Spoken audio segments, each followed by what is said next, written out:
Good day from Zenzile Life, where we help you to be a better, healthier you. I am Dr. Rita van Rensburg, and in the past few weeks, while learning about mindfulness, we have alluded to the fact that we will experience difficult emotions while practicing mindfulness. Today, I will give you a powerful tool of how to handle those difficult emotions. I want you to remember rain. If we are truly honest with ourselves, one of the reasons we keep so busy and invite distractions into our lives is because it keeps us from feeling the emotions we'd rather not have. If we work lots of hours and then fill our non-hours with other activities or distractions, we can fall into bed believing we have been productive, ignoring the nagging feeling of fear, self-doubt, loneliness, and all the other emotions that we do not want to acknowledge. Practicing mindfulness doesn't mean we will always be happy and upbeat. It is not about faking joy or peace.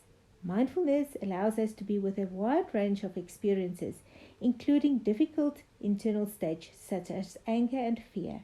It is about accepting and experiencing our emotions, physical sensations, and thoughts in each moment for what they are.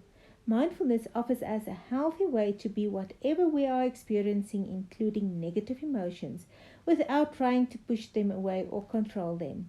People who live mindfully understand that all emotions are necessary because it brings clarity and awareness to all our internal experiences and can play a strategic role in regulating our nervous systems.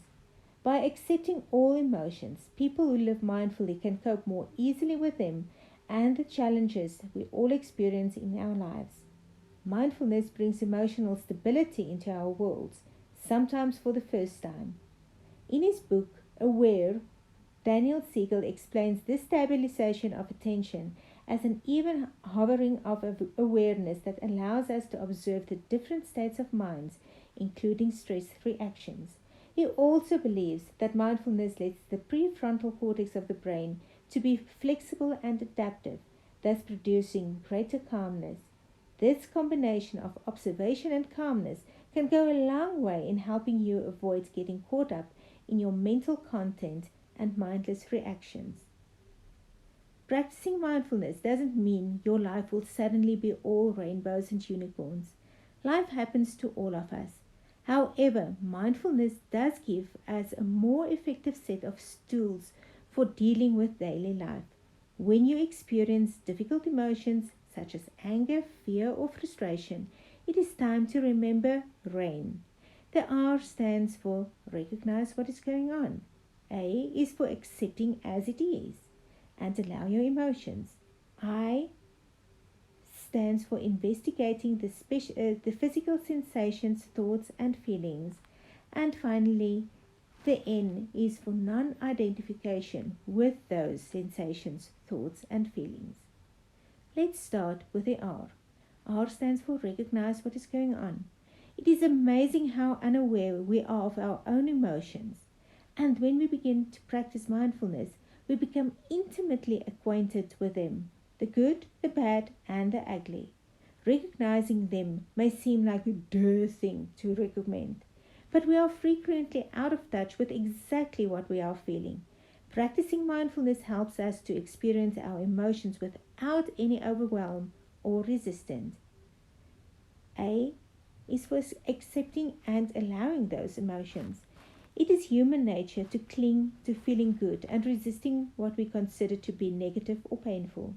Because of this, we often push away or push down our less attractive emotions.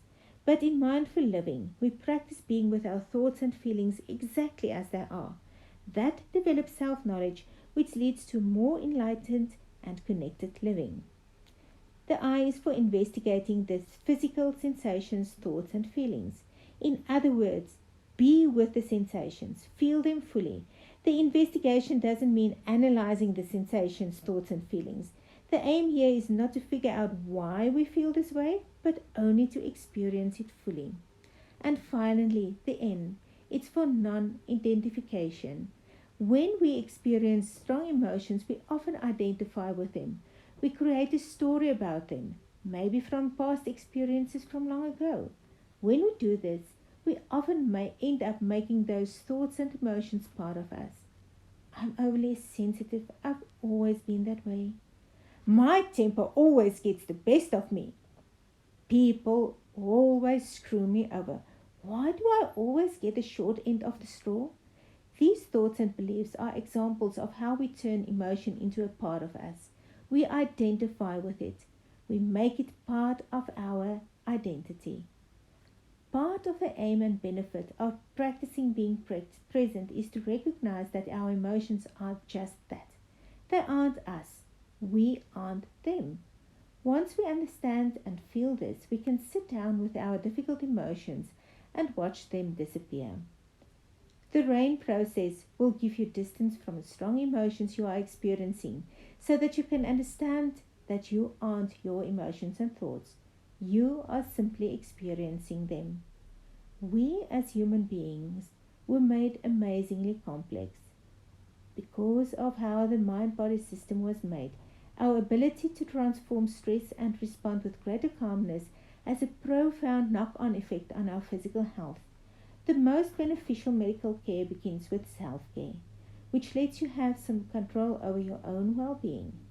Practicing mindfulness is a powerful way of being actively involved in your own self-care and enhancing your overall wellness. From us at Zenzile Life, we wish you to mindfully start caring for yourself.